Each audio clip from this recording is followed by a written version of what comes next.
Hello everyone, welcome to all of you. Video lecture की आज की सीरीज़ में आज हम ME 208 सब्जेक्ट के अंदर फ्यूल इंजेक्टर के बारे में डिस्कस करेंगे। फ्यूल इंजेक्टर कैसे वर्क करता है।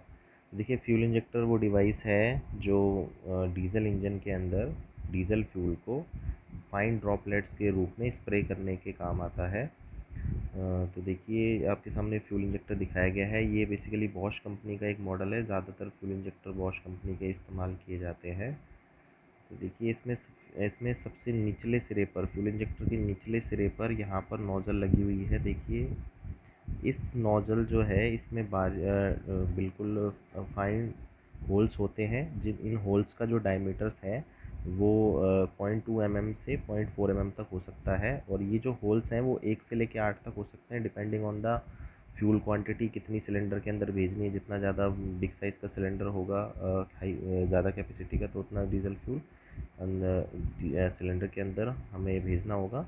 देखिए, ये जो नोज़ल है, अब ये नोज़ल जो है एक नोज़ल होल्डर के अंदर फिक्स है। ये जो है ये एक नोज़ल होल्डर के अंदर फिक्स है।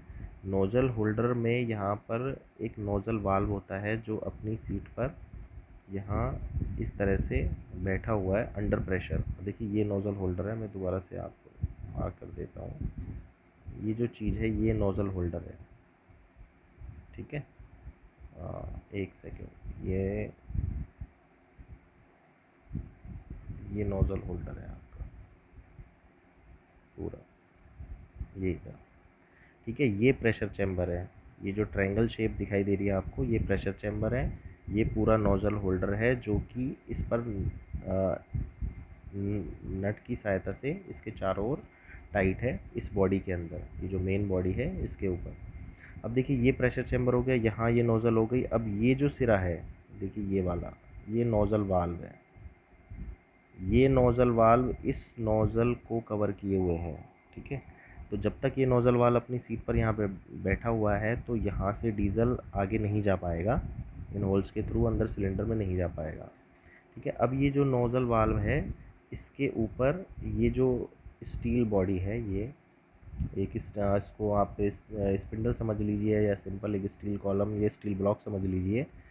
इसने प्रेशर लगाया हुआ है इसके ऊपर और इसके पीछे स्प्रिंग का प्रेशर है, ठीक है। ये इसके ऊपर प्रेशर माउंटेड है और ये जो प्रेशर जनरेट हो रहा है वो इस स्प्रिंग फोर्स के कारण जनरेट हो रहा है। इस स्प्रिंग फोर्स को एडजस्ट करने के लिए ये एक एडजस्टेबल स्क्रू लगाया हुआ है और ये ऊपर जो है एक सेफ्टी कैप है, ताकि इस स्क्रू जो एडजस्टेबल स्क्रू है इसके ऊपर कोई और अदर पार्ट्स जो है टच ना हो और इसका जो प्रेशर है स्प्रिंग का बना रहे, ठीक है। ये इसकी बॉडी से अटैच है। ये देखिए, आपस में ये कैप अटैच है। और देखिए, ये वाला जो पोर्शन है, यहाँ से फ्यूल इनलेट अंदर आता है इस प्रेशर चैम्बर के अंदर, ठीक है।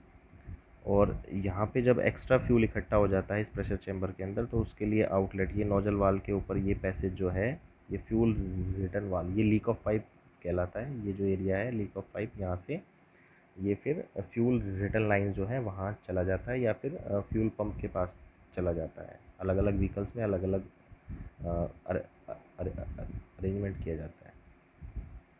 तो देखिए, इसकी वर्किंग को समझते हैं। देखिए, सबसे पहले क्या होता है, फ्यूल पंप से लगातार जो फ्यूल है वो इस फ्यूल इनलेट वे से और यहाँ प्रेशर चैम्बर में आता है, ठीक है। प्रेशर चैम्बर में फ्यूल लगातार आता रहता है, तो ये फ्यूल आगे नहीं जा पाता है क्योंकि ये जो नोज़ल वाल्व है इस पैसेज को कवर किए हुए। अब जब इस प्रेशर चैम्बर में इतना फ्यूल आ जाएगा कि उसका प्रेशर इतना ज़्यादा हो जाए जो इस स्प्रिंग प्रेशर के विरोध में नोज़ल वाल्व को ऊपर लिफ्ट कर दे। जैसे ही इसको ऊपर लिफ्ट करेगा तो यहाँ से पैसेज खुल जाएगा और इन नोज़ल होल्स के ज़रिए जो डीजल फ्यूल है वो सिलेंडर के अंदर चला जाएगा। अब देखिए, नोज़ल की शेप क्या होती है। नोज़ल का काम ये होता है प्रेशर एनर्जी को काइनेटिक एनर्जी में बदलना। तो हाई स्पीड से ये जो नोज़ल से जो डीजल है वो फाइन जो है ड्रॉपलेट्स के रूप में जो है इन होल से अंदर सिलेंडर के अंदर जाने लग जाएगा। लेकिन फाइन ड्रॉपलेट्स अभी बनना स्टार्ट नहीं होंगे, केवल ड्रॉपलेट्स के रूप में जाएगा। फाइन देखिए कैसे बनेंगे। देखिए, यहाँ पे प्रेशर राइज हुआ तो इस नोजल वाल्व को इस प्रेशराइज डीजल ने इस स्प्रिंग फोर्स के विरोध में उठा लिया और यहाँ से ये जाने लगे। अब जैसे ही ये डीजल इन होल्स के थ्रू सिलेंडर में जाने लगेगा तो प्रेशर वापस से ड्रॉप हो जाएगा। प्रेशर वापस से ड्रॉप हो जाएगा तो स्प्रिंग फोर्स के कारण जो नोजल वाल्व है अपनी सीट पर आकर बैठेगा, वापस से यहाँ पे जो डीजल जाना बंद हो जाएगा। फिर हाई प्रेशराइज डीजल जो इनलेट से आएगा, फिर इसका चैम्बर का प्रेशर राइज होगा, फिर ये ऊपर उठेगा। तो देखिए एक जो है एक ऑसिलेटिंग टाइप का जो मोशन है वो यहाँ जनरेट होगा। डीजल आ रहा है और फिर उसके बाद ये वाल्व जो नोज़ल वाल्व ऊपर उठ रहा है, फिर डीजल जा रहा है, फिर ये नीचे आ रहा है। तो ये जो वाल्व का जो नोज़ल वाल्व का अप एंड डाउन मोशन है ऑसिलेटिंग टाइप का, इससे जो है एक प्रेशर और जनरेट होगा डीजल फ्यूल पे, और वो फाइन ड्रॉपलेट्स के रूप में जाना स्टार्ट हो जाएगा इस ऑसिलेटिंग मोशन से। ठीक है, तो ये इसकी वर्किंग हुई, इस तरह से काम करता है। और जो एक्स्ट्रा फ्यूल होता है जो नोजल वाल्व के ऊपर यहाँ आ चुका होता है, ये लीक ऑफ पाइप के द्वारा फ्यूल रिटर्न लाइन जो है वहाँ पर पहुँचा दिया जाता है। अब ये कनेक्शंस अलग अलग होते हैं। फ्यूल रिटर्न लाइन जो है वो डायरेक्ट फ्यूल टैंक में भी जाती है और किसी किसी केस में फ्यूल पंप में भी जाती है।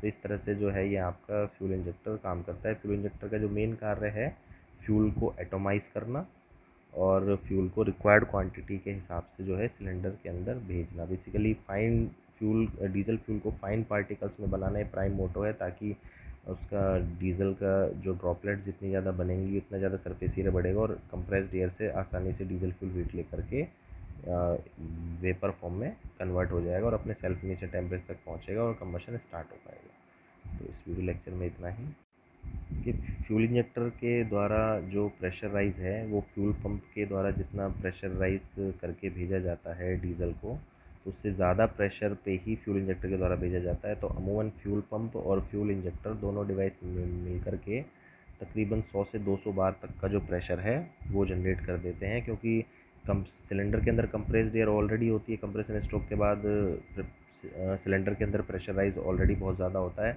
तो उससे ज़्यादा प्रेशर पे ही डीजल को भेजना होता है, वरना वो अगर कम प्रेशर होगा उस कंप्रेस्ड एयर से तो डीजल प्रॉपरली स्प्रेड नहीं हो पाएगा। मिक्सिंग जो है फ्यूल और एयर की वो नहीं हो पाएगी अच्छे से, इसलिए उससे ज़्यादा प्रेशर पे ही जो डीजल फ्यूल है उसको भेजा जाता है। तो तकरीबन जितना प्रेशर फ्यूल पंप के द्वारा राइज किया जाता है उससे ज़्यादा प्रेशर पर ही फ्यूल इंजेक्टर और उसमें ऐड करके और फिर हाई प्रेशर पे सिलेंडर के अंदर भेजता है। अप्रॉक्स 200 बार तक का जो प्रेशर है वो फ्यूल पंप और फ्यूल इंजेक्टर दोनों डिवाइसेस से मिलकर जनरेट किया जा सकता है। Thank you.